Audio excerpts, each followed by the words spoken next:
This actually started in '92. He had 5,000 wreaths left over.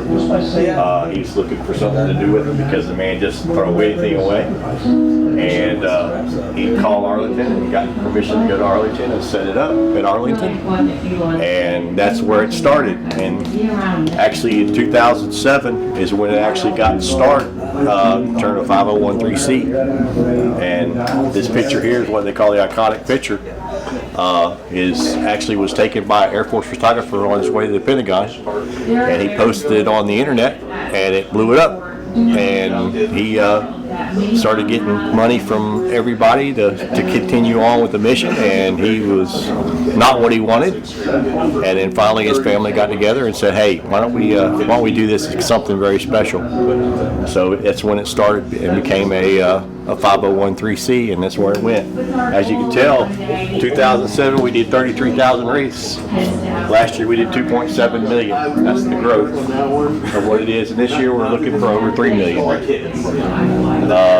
We don't know the final numbers until December 16th, of course. Once they get the wreaths put out, because they can change. It's over 3,700 different locations last year. From what I'm understanding, we're looking at over 4,200 this year. Local cemeteries. They don't just do national cemeteries, they do any local cemetery that there's a fallen veteran. That's the mission, is to put a wreath on any fallen veteran's grave anywhere in the state, in the world. And they go over to Netherlands. They actually do Netherlands, they do Normandy, they do all of them.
Wreaths Across America is an organization that is like no other. It almost touches every person in the United States at some level. The mission is to remember, honor, and teach. What we give our kids that we've learned from the past is what's going to help them form the future. It's important to teach not just the kids, but everybody. We need to share that freedom isn't free. Wreaths Across America started when my husband, who was in the wreath business, had too many wreaths. We had about a truckload left over that year, which is about 5,000. I mean, we was trying to think of what we could do with them that would do maybe some good to some people. Thought about Arlington National Cemetery. He's very patriotic. He just wanted to say thank you. Out of respect for what we have in this country. So it became a family tradition. And it just struck a chord, I guess. It went around the world. I remember when I started, there's only a few people. And look at the turnout. It's the heart of the volunteer that makes our mission grow. And I like to say we have a heartbeat in every community. It grows because of the patriotism that is still alive and well all over the country. The Wreaths Across America wreath laying is really, it's a celebration of life. That one wreath symbolizes one family that was able to smile because of the generous donations. That's him right here. Because everyone has a story. There's a story behind every name that you see here. His name was Germany Vargas. Isaac Thomas Cortez. Bryce Kenneth Powers. My son. My older brother Billy was E9 in the United States Air Force. William Guy Neal. Just by saying their name, we're remembering them. We're remembering the sacrifice that they made for this country. January 18th, 2005. It's really important that people understand that Wreaths Across America is a year-round mission. My ultimate goal is to place a wreath on every single American veteran's grave, regardless of where it is. But we're among so many heroes here today that have fought for our freedom. There are American soldiers buried at over 24 different locations across the world that may not have family members that are able to visit them. Edward D.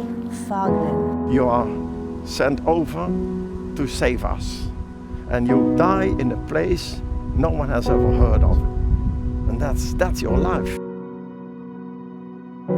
It's our goal to one day be able to say we placed a wreath at every headstone of our American military members buried overseas.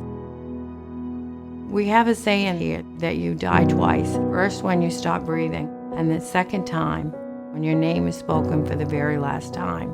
The biggest fear Gold Star families have that their child will be forgotten. A mother's love never dies.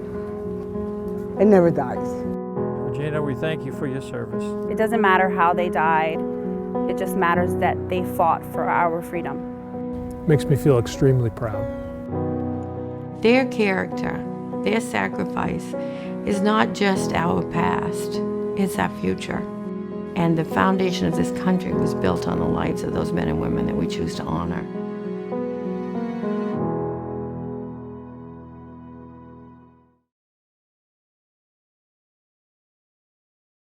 Hi everyone, this is Bob Souza speaking from SATV 9 on historic Main Street in Somerset Village. Today's program features Real Baseball, R-E-E-L, indicating during the golden age of baseball, the 1930s, 40s, and 50s, the only way you could see Major League Baseball in action was go to the ballpark or go to the movie theaters. Throughout America, 80% of our population had to go to the movie theaters in order to see Major League Baseball players perform. 20% of America was able to see baseball in person if they so chose. Individuals would go to the ballparks, watch a game in person, or read the newspaper about the game, but that would be the only means of finding out how baseball was played, who played it, where and when it was played.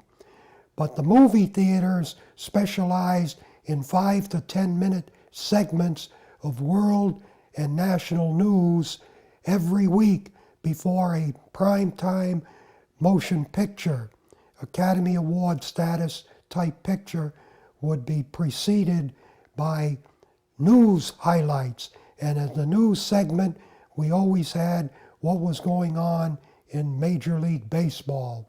So that was the first look at baseball in action. One would have to go to the theater in order to see what their favorites look like. Now, the Real Baseball that we have, 2 episodes here on Channel 9, goes back to 1933 with the first All-Star game, and 1934 with the World Series that the commissioner, Judge Kennesaw Mountain Landis, had to intervene and remove a player from the game because the fans pelted him with garbage and the game could not proceed. Hence the tradition of the commissioner of baseball running the World Series game by game took precedent in October of 1934 with the St. Louis Cardinal Gas House Gang defeating the Detroit Tigers in 7 games. The other part of our program features human interest stories. Great American athletes, baseball players specifically, who came upon the scene, made lasting impressions, and will never ever be forgotten in the annals of baseball. We have Lou Gehrig, for whom the disease of paralysis, bodily paralysis was named, who was struck down at age 36 after the 1939 season. We will watch him July 4th, 1939, consider himself the luckiest man on the face of the earth, even though, as he pointed out, he had a tough break.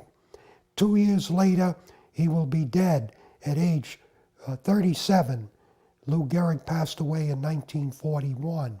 The other great American baseball player, George Herman Ruth, better known to us all as Babe Ruth, died of throat cancer August 1948. We will see the Babe in his final days making a tribute to the ball players of today, telling them that they're involved in the greatest game ever. He will also put on a performance with Walter Johnson, the great pitcher for the Washington Senators, as they tried to raise money to support the war effort in World War II. Also, on the World War II vein, we will witness a one-armed player, Pete Gray of the St. Louis Browns, who lost the use of his right arm at age 6, falling off a milk wagon. His arm was caught in the spokes of the wagon. He had to have it amputated. He went on to play minor league baseball. In 1944, with one hand, he hit 8 home runs in the Southern League, playing for the Memphis Chicks. He was then moved up to the major leagues because of the scarcity of ball players, and in 1945 played a regular center field for the St. Louis Browns, batting around .240. Amazing performance. We'll see him in action, catching and throwing with his left arm and batting with his left arm, because that's what fate had distributed to him. Also, Bob Feller, pitcher for the Cleveland Indians, will be photographed using a machine that the Army used to test missile rockets, the speed of which were beyond comprehension. They timed Feller's fastball in Washington, pitching before a game in Griffith Stadium. He was clocked at 98.6 miles an hour, fastest time ever for a major leaguer to throw a baseball. So all that will be coming up as it was viewed in the movie reels in the 1930s, 40s, and early 50s. Unparalleled in baseball history is the spectacle which today enthralls 62,000 fans. For today in New York's Yankee Stadium is Lou Gehrig Appreciation Day, and the national pastime tenders him tribute reserved for sports immortals. Postmaster General Farley represents officialdom, then the Yankees of 1927, mightiest of all. With Wally Pipp, Babe Ruth, and Tony Lazzeri, there's Mark Koenig, Deacon Everett Scott, and Bob Buzel. Herb Pennock is there, so is Bob Shawkey, Jumping Joe Dugan, Benny Bengow, and Earl Coombs. But a greater pair than this, the game can hardly hope to see. President Ed Barrow speaks for the world champions, then stands in awe as Gehrig, visibly too moved to speak, summons the strength for his brief but stirring valedictory. The throng, seemingly aware of some dramatic climax, sees manager Joe McCarthy present a silver trophy, a token of esteem from Gehrig's own teammates, after which the Iron Horse is prevailed upon to step to the microphones for a brief and final word to the crowd.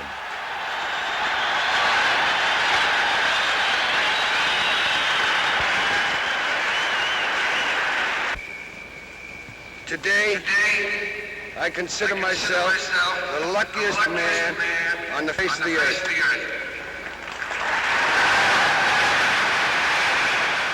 Been given a bad break, but I've got an awful lot to live for.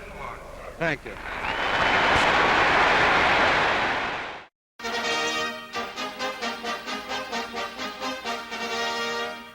New York's Yankee Stadium, 70,000 ball fans, and a spellbinding moment between the two games of a Yankee-Washington doubleheader. For out of retirement comes the big train of baseball, Washington's Walter Johnson, co-starring once again with the mighty Babe Ruth, greatest drawing card in the history of the game. Supporting cast brings out catcher Benny Bengow and umpire Billy Evans, and baseball turns back its time-worn pages to 15 years ago. Johnson, the fastest fireball pitcher of them all, and the Sultan of Swat, who pulled 60 home runs for a season record that stands today. Ruth, now 48 years old, slowed up a little, but there's no denying the follow-through. Johnson is 55, not the blinding speed merchant, but they still cut the corners of the plate. For the crowd, there can be but one climax as the two baseball immortals face each other once again, and here it is.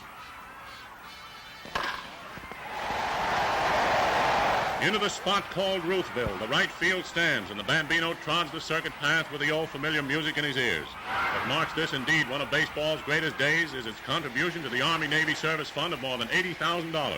Yes, sir, it still takes the old-timers to do a bang-up job.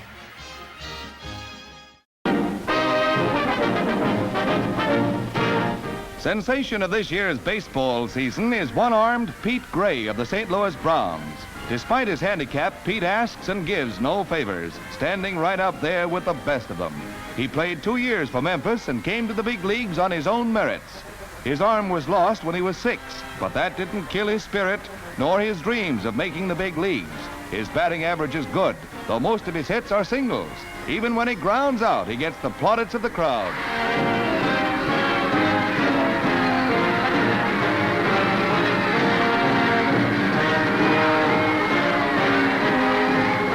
In left field, he really shines, and base runners are wary of the speed with which he discards his glove and throws to bases. His pluck and determination is an inspiration to all. The siege gun of the baseball world, Bob Feller, pitcher for the Cleveland Indians, takes time off in the nation's capital to demonstrate his cannonball delivery. It is recorded by the Army Ordnance Department's Lumaline chronograph, installed in the framework between Feller and the catcher. The setup was designed to test the velocity of shells during the war. Photoelectric cells register the unbelievable delivery of the ball, which rockets along at a world's record speed of 98 6/10 miles per hour. It looks like it's done with mirrors, but it's just the old maestro.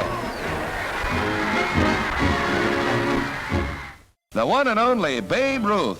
Come out from behind those whiskers, Bambino. You're at bat. And here comes the pitch. I want a rabbit. You want a rabbit? Yeah. A rabbit? Oh, now, how can I get a rabbit? Well, I don't know about a rabbit, but I'll see if I can get a rabbit for you later.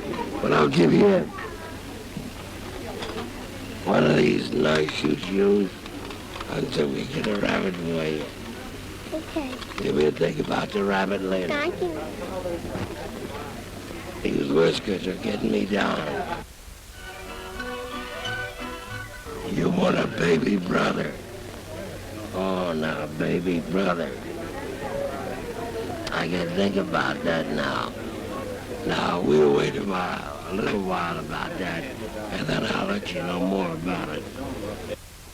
Now, let's all get together for a little close harmony.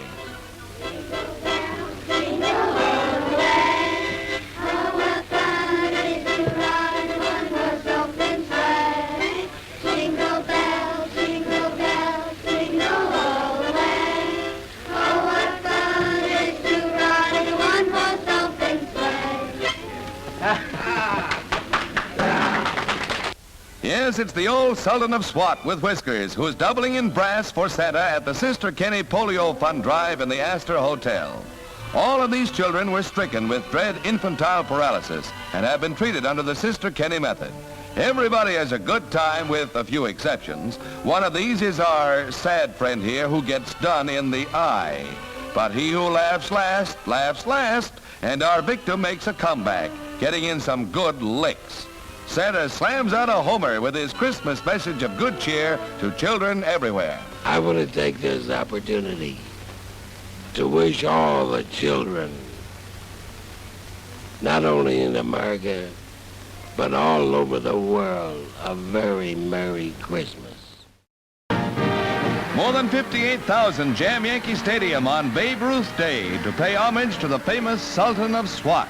The Bambino, who has lately suffered a serious throat operation, is welcomed by some of his thousands of junior admirers as his glamorous diamond career is celebrated at every ballpark in the nation. Baseball's most colorful player expresses his warm appreciation to all. There's been so many lovely things said about me, and I'm glad that I've had the opportunity to thank everybody. Thank you. Give him away, Barry.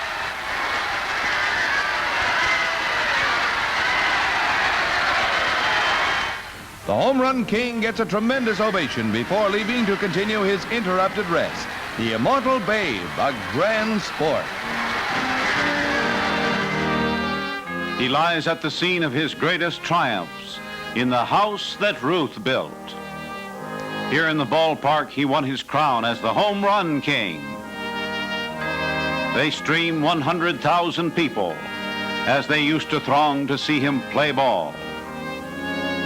In the rotunda, Babe Ruth lies in state, and they file past to bid him a last farewell. Many are boys, for the mighty Bambino was the idol of American youth. Thus, hour after hour during 2 days. Funeral at St. Patrick's Cathedral. Connie Mack, patriarch of baseball, the great of the sports world attend. Jack Dempsey, the former heavyweight champion, at the funeral rites for the player of the game who won so singular a place in American life. Mayor O'Dwyer of New York, honorary pallbearer, as is Governor Dewey.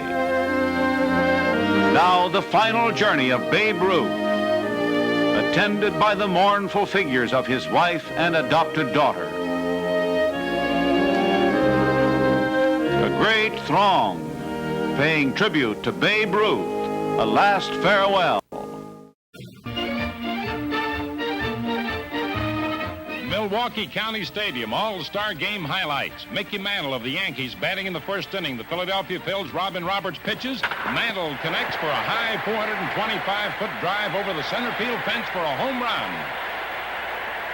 Nelson Fox of the White Sox crosses the plate, followed by Ted Williams of the Boston Red Sox, and then Mantle as the American League takes a 4-0 lead in the opening inning. In the seventh inning, Ted Williams of the Boston Red Sox at bat. The Dodgers' Don Newcomb on the mound.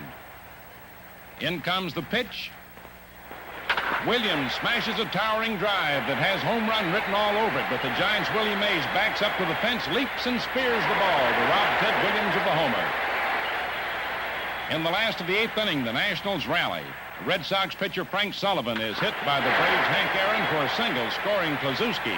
And when K-Line's throw to third gets by Al Rosen, Ransom Jackson of the Cubs gets up and races home with a tying run, sending the game to extra innings.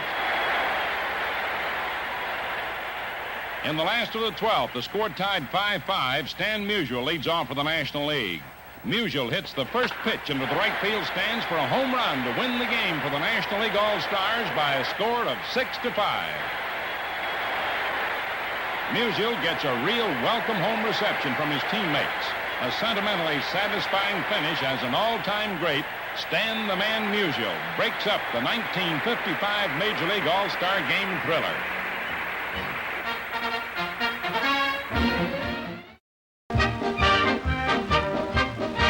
Nearly 65,000 fans jam Yankee Stadium for Game 5 of the World Series. Action highlights, fourth inning. Sal Magley pitches to Yankee slugging star Mickey Mantle. It's a line drive, rocketing to right. Going, it's gone. Mantle, Major League home run star of 1956, hits his third in this series, his eighth in fall classic competition. Magley, Dodger pitching ace, works on Hank Bauer in the sixth inning, but Bauer connects for a single to score Andy Carey with the Yankees' second run. Magley is then touched by Joe Collins for a single that sends Bauer racing to third, and the Yankees have the makings of a big inning with Mickey Mantle coming to bat and only one out. Mantle rips a scorching shot inside the bag at first. Gil Hodges makes a tremendous stop, tags first to retire Mantle, throws home, and Bauer's caught in a chase and finally run down. Campanella to Robinson. But the big story of Game 5 is Yankee pitcher Don Larson, who has retired every Dodger batter as he faces Furillo in the ninth. A fly ball to right field. Bauer makes the catch, and Larson is within two putouts of a perfect game.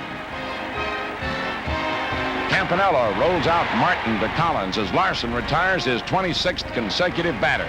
Now the Dodgers reached first base as Dale Mitchell pinch hits for Sal Magley. Strike 2. Larson on the pinnacle of unprecedented accomplishment. Pitches. Strike 3. It's the first no-hitter ever pitched in a World Series game, and a perfect no-hitter. An astounding feat as the Yankees and Larson beat Brooklyn 2-0.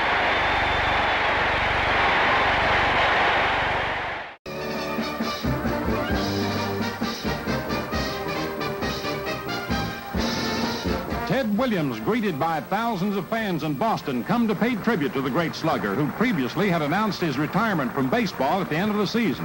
And this day is his last at Fenway Park. A record-breaking major leaguer since 1939, Ted is deeply touched at this home plate farewell. In what becomes his final major league appearance at bat against Baltimore in the 8th inning of the Red Sox final home game, a long drive to deep right center field, going, it is gone. A 450-foot home run, his 521st, third highest total in the major leagues of all time. A fitting finish to a fabulous batting career that includes 6 American League batting titles, a lifetime average of .345, and the last major leaguer ever hit over 400 in a single season. Later in the clubhouse, number 9 is retired. The Thundering Thumper announces this is his last game as he shakes hands with manager Mike Higgins. A salute to you, Ted, and thanks a million for 1,000 thrills. Meet the Giants in Milwaukee, and baseball history is being made by Willie Mays, who faces Lou Burdett in the first inning and promptly smashes his first home run of the day. Only 8 men, including the great Lou Gehrig, have hit 4 home runs in one game. Today, Willie is joining that select circle. The say-hey boy was hitless in this series against the Braves until today, but he bounces back with a vengeance. His round tripper in the 4th is a 400-foot belt. The fences are bending today, for other players are on home run sprees too. Before the game's over, there'll be 10 circuit crowds, including the incomparable Willie's 3rd blast in the 6th. All hit with everything behind it.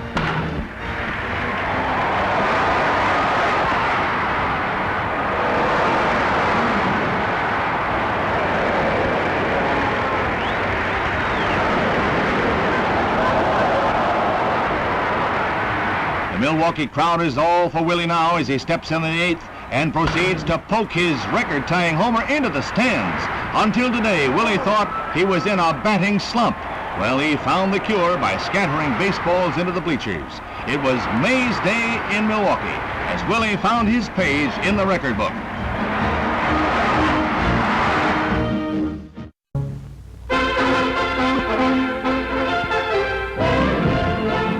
The crowd in Yankee Stadium for the final game of the year is here to cheer not the Yankees, but Roger Maris, who comes through with his 61st homer for a new baseball record. It's a qualified record, however. Babe Ruth set his 1927 record of 60 homers in a shortest season of 154 games. And it took Roger 4 more games to hit 60 and 162 games to hit 61. The baseball commissioner has ruled that Ruth's record stands until someone hits 61 in the same number of games. That ruling does nothing to dull the roar of the crowd today. They won't let Roger alone until he comes out of the dugout and takes a bow. The newest Sultan of SWAT, Roger has set a record that will probably stand for many years.